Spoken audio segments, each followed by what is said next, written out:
Coming up on this episode of Student TV, did you know the history behind the idiom, mad as a hatter?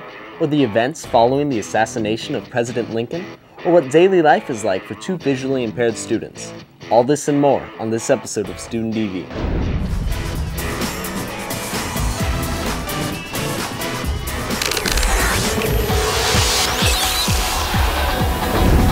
I'm Danny Clinenberg. Today is Thursday.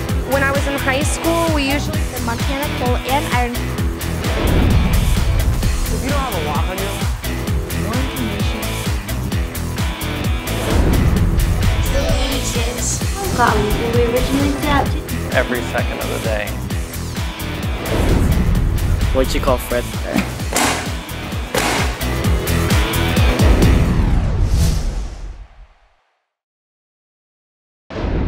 Welcome to Student TV. I'm Sam Spinner, and our first video comes from McCaffrey Middle School, where some students decided to travel back to the days of George Washington and learn a little history about the Whiskey Rebellion. Student producer Bryant, can you please tell us about your video? George Washington decided, I don't want any more courthouses gone. If this keeps going, we're gonna have to rebuild, and it's gonna cost a lot. Next thing and he was thinking, if I keep doing this and I don't get this done, we could go into a war with farmers. I was just trying to be one of those farmers. I was just showing what it was like to be a farmer and what we went through and what we did.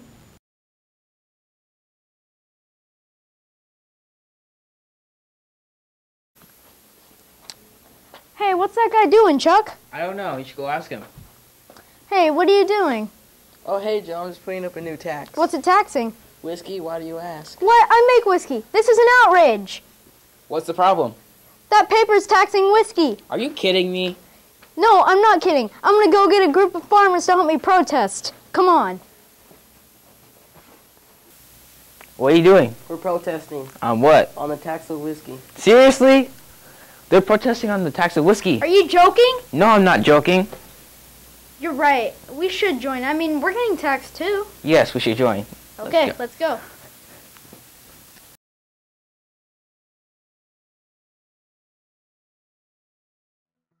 The Whiskey Rebellion started in 1791 due to the tax on whiskey made by Alexander Hamilton, Secretary of Treasury. During the Whiskey Rebellion, farmers who registered to pay this tax used violence and imitation to fight back. In July 1794, rebels attacked the fortified home of Tax Inspector General John Neville. President Washington responded by sending peace commissioners to negotiate with rebels. With 13,000 militiamen provided by the governors of Virginia, Maryland, New Jersey, and Pennsylvania, Washington rode to the head of the army to suppress the protesters. Before Washington got there, the rebels all went home, and there was no confrontation. About 20 men were arrested, but all were later acquitted or pardoned. It's raining cats and dogs outside. Ever wondered where that phrase came from? It's an idiom with an interesting past, and student producer Sophie Ross is here to tell us more about the making of her video. From the scripting to editing, it takes a lot of work.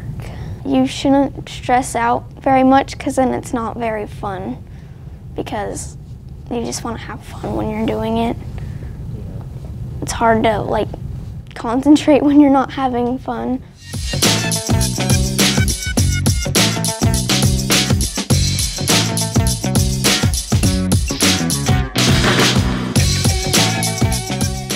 You walk outside your door in the middle of London. You see flooded streets, dead animals, and trash everywhere. The idiom raining cats and dogs dates back all the way to the 17th century. Even though there is no definite origin, we can still infer a reasonable theory about where it came from. Hello, my name is Emma. And I'm Sophie. And welcome to another episode of Meet the Idioms, a program where words have a totally different meaning. Today we are going to explore the idiom raining cats and dogs. According to Gary Martin of Phrase Finder, in 1999 there was an email widely circulated titled Life in the 1500s. This email stated that in the 16th century, dogs and cats would climb up under thatch roofs to sleep when it rained because it was a lot warmer. It was claimed the animals would fall off during rainstorms because the roof was too slippery, thus looking like it was raining cats and dogs. This probably isn't true because there was no way for the animals to get up and into the roof.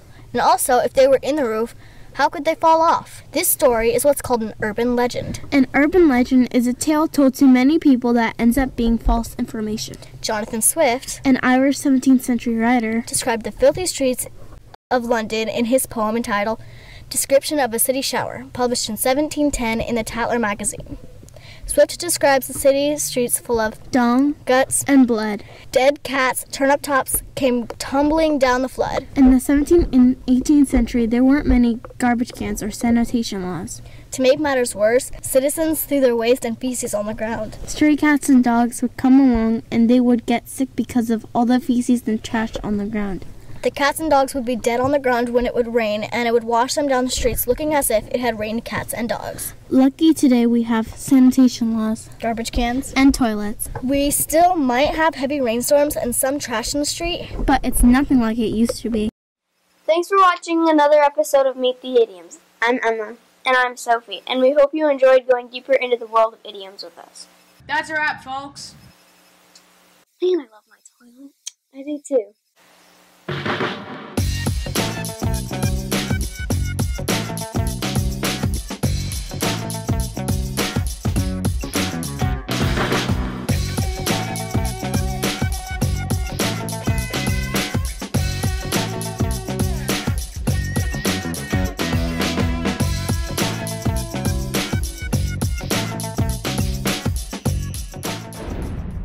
Next up, student producer Brandon Jackson tells us what he learned about a few unique fellow classmates in his video. It was about these two kids named Bryant and Manor that can't see very well. Imagine if this is what you saw every day. Well, if you were visually impaired, it might be. I'd like you to meet Brianna and Minna, two visually impaired students at our school. Brianna and Minna have some tools which help them to get around and participate. One of those tools are their canes. So Minna, what's a cane? A cane is it's a thing that we use to hit things before we do. It lets us know when to go around the thing. Bree, do you have one in your hand right now? Yes. Can you lift it up for us? That's very nice. Thanks. Another tool they use is their braille machine. Their braille machine helps them to read. When they type on the braille machine, it creates text using dots. Brianna and Minna can then read the dots with their fingers.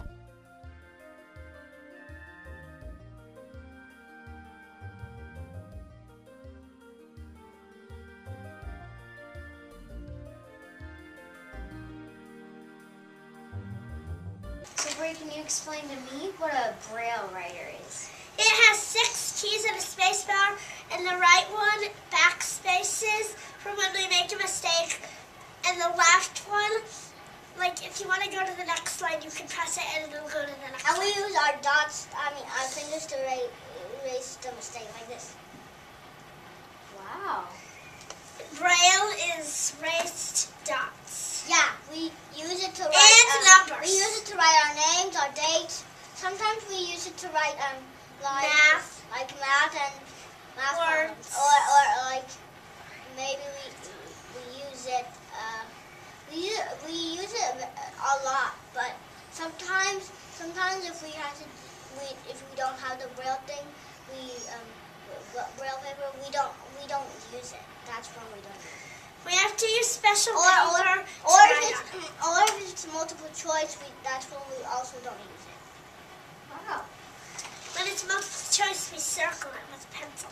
Yeah, like the other children. Yeah. Even though they do not see as well as most people, that doesn't stop Brianna and Manor from participating in almost all school activities.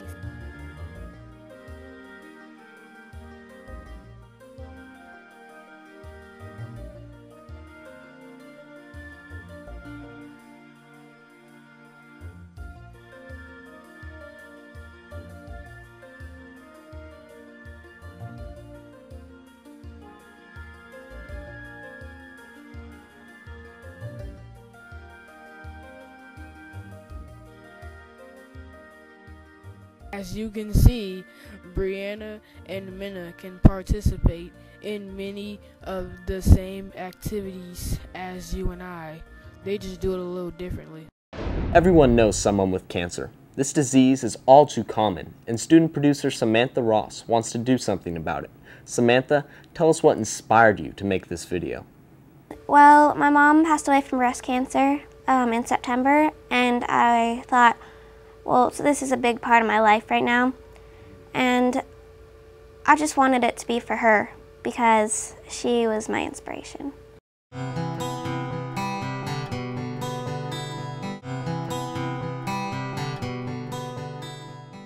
I've had a number of people that I've been close with have cancer. My father died of cancer of the throat, and my cousin, who I was very close with, died very young from skin cancer, unexpectedly. And recently, a parent of a student of mine died, and I had no expectation that that would happen. She seemed like a very healthy person. Cancer is so hard on the person who has it that it makes it also very difficult on people who love them to see them dealing with it. Cancer affects so many different people in the world, and there are so many different kinds of cancer that I'm pretty sure no matter how much we're spending now on cancer research, it isn't enough. I know there are scientists who are working constantly on trying to find cures for cancers, vaccines for cancers, and in fact they've had some success. So it just seems like with all of our modern technology and brain power globally, we ought to be able to do something about this.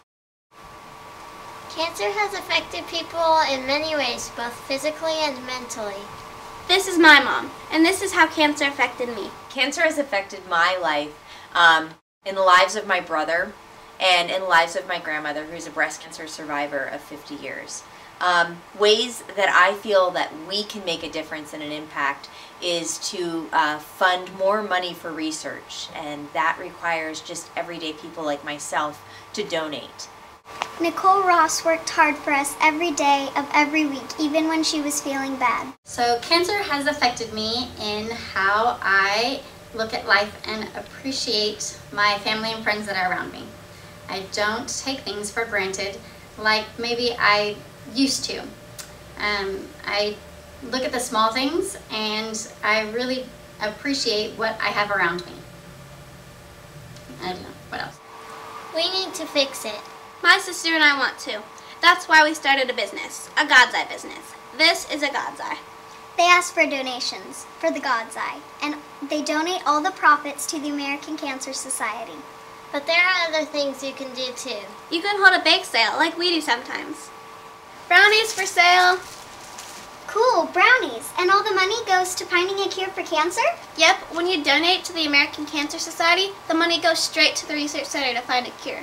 Last year, millions of dollars were raised to find a cure, but it still isn't enough. Cancer is a bad disease. You don't want it. But I want to say that I helped find a cure for cancer by donating. Here, can I have one? Yep. Thank you. Thank you. You can help save people's lives. Everything helps, even a penny. Donate today to the American Cancer Society, and tomorrow you can say you're a hero.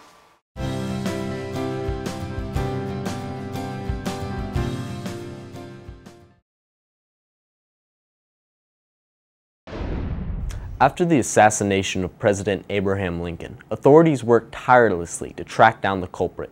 Student producer Kody Bates is here to tell us the story and how he made his movie. I did stop motion, and I used Legos, and I took a picture, moved them, took another picture, moved them, and they just played like they're moving, and it's actually real life, but like.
Want an exclusive behind-the-scenes look at a local theater group?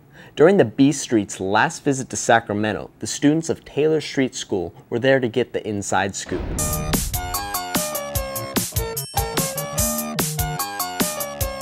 Hey, this is Bear Tracks. My name is Shalene, and I'm here with Sarah. Last week, on February 7th, on Thursday, the B Street Theater came here. We were able to get some behind the scenes. Now let's see what it looks like when they're setting up and what they look like when they're not acting. I'm here with... My name's Claire Rigsby. And she's an actor in B Street Theater. So what led you to acting? I always loved acting. I started doing theater camps or after school classes when I was really young, and I ended up auditioning for pieces in high school, and then I majored in theater in college, and now I've been a professional actor for the past 2 or 3 years. How many performances did you do in a school year? Oh, let's see. In a school year? When I was in high school, we usually just did 2 pieces. We'd usually do a 1 act in the fall and then a musical in the spring. Once I was in college, it was usually 1 to 2 performances a semester. Hi, what is your name? My name is Andy Rathberg. Andy, how many years have you been acting? I've been acting for about 13 years. What led you to acting? Actually, I just took a chance and auditioned for the school musical at my high school and got in and fell in love with it. This is Bear Tracks. I'm Mary here with an actor from B Street Theater. So, what led you to acting? Well, I did a show about 6 years ago and I really liked it. And since then, a lot of things have clicked into place and I've been very fortunate, and here I am today, still doing it. Can I still ask your name? Yeah, my name is Sam Arnold. So Sam, how many performances do you do in a school year? In a school year, it depends on the show. If I'm lucky, I'll get about 4 or 5 shows in a year, and each show does about 40, 50, 60 performances. This show that we just did, this will be our 40th performance, about there, and we'll end up doing 120 before we're done. Really? Yeah. Thank you for your time. It's been a great interview with you. Hey, this is Sarah on Bear Tracks. I'm here with some actors from B Street Theater. So, what's your name? Mike Pollock. What led you to acting? I've been doing voices since the 3rd grade. How many performances do you do in a school year? That's a tough one. It would probably be somewhere in the neighborhood of 300 or 400, because it's about 100 per tour. We do 3 tours per year. Wow, that's amazing. Thank you for your time. Thank you very much. Hi, this is Monica Gonzalez. The B Street Theater came last week to show their passion for rocket science. Now let's see what the kids have to say. So what's your name? Kalia. Kalia, how did you like the B Street Theater show, and why did you think rocket science was interesting? Because it could teach you a lot of things that you don't know about it. What did you like about the B Street Theater? Well, first it was really nice, and it was just, I just liked it because I got to learn more things about like history and stuff, and that's why I like it. Do you think it would be like fun if they kept on doing this? Yeah. What's your name? Mikayla. Mikayla, did you like the B Street Theater or not? Yes, I did. And why do you like the B Street Theater? Because they were funny, and I didn't know a lot about airplanes, now I do. This has been Bear Tracks. You've seen what the behind the scenes are and what the kids thought about it. Goodbye.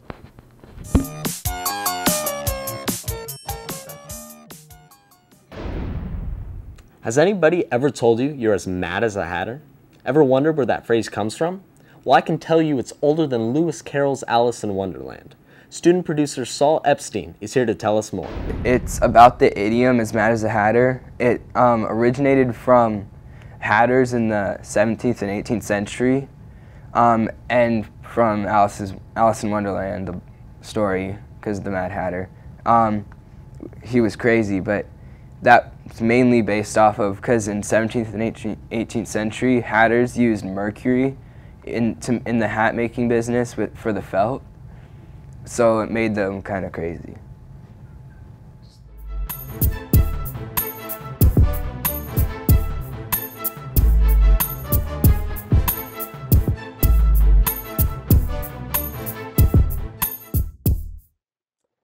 Lewis Carroll may have taken his inspiration for his character the Mad Hatter from the known unusual behavior of hatters and also from Theophilus Carter, who was an Oxford cabinet maker and furniture dealer with a reputation for eccentric behavior.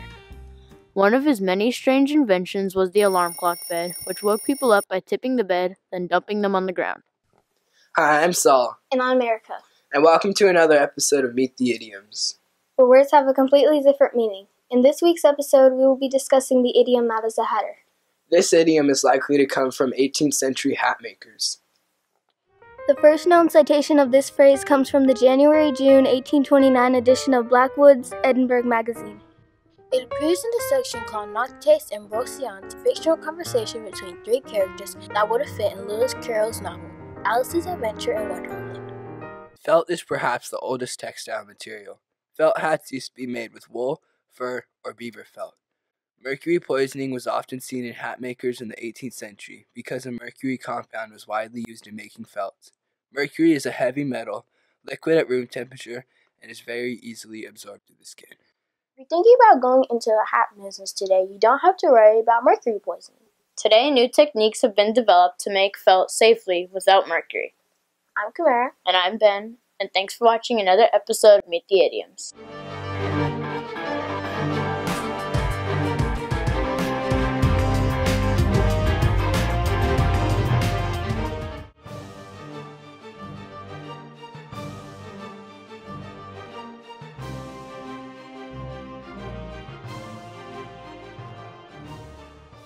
In this week's episode, we will be discussing the idiom...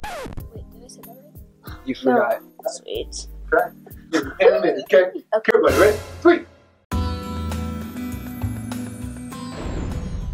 And to the republic for which it stands, one nation, under God, indivisible, with liberty and justice for all. Oh, sorry, you just caught me reciting the Pledge of Allegiance. I just do that sometimes when I'm feeling patriotic. But have you ever wondered what the Pledge of Allegiance really means? Student producer Ben Kivley is here to explain it for us. I was mostly speaking because I had the most energetic voice. I just like speaking because I'm a very pleasant speaker. I pledge allegiance to the flag of the United States of America and to the republic for which it stands, one nation, under God, indivisible, with liberty and justice for all. We say those words every day. Do you ever really wonder what those words mean?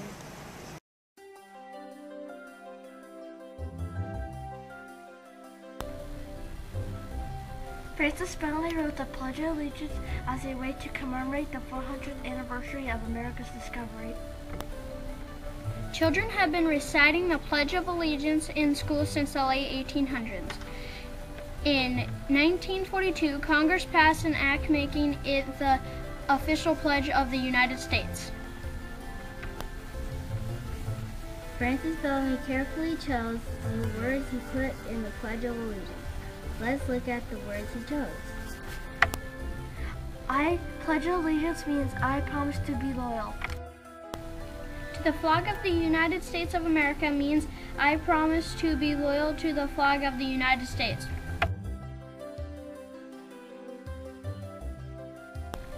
And to the republic means that I promise to be loyal to the country and a type of government. For which it stands means what the flag stands for. One nation means a single country. Under God means a country that obeys and honors a supreme being. Indivisible means a country that can never be divided. With liberty and justice for all means a country where there is freedom and fairness for everyone. Think about these words. Next time you pledge allegiance to the flag, remember that you are promising to be loyal to the ideas that make us a special place.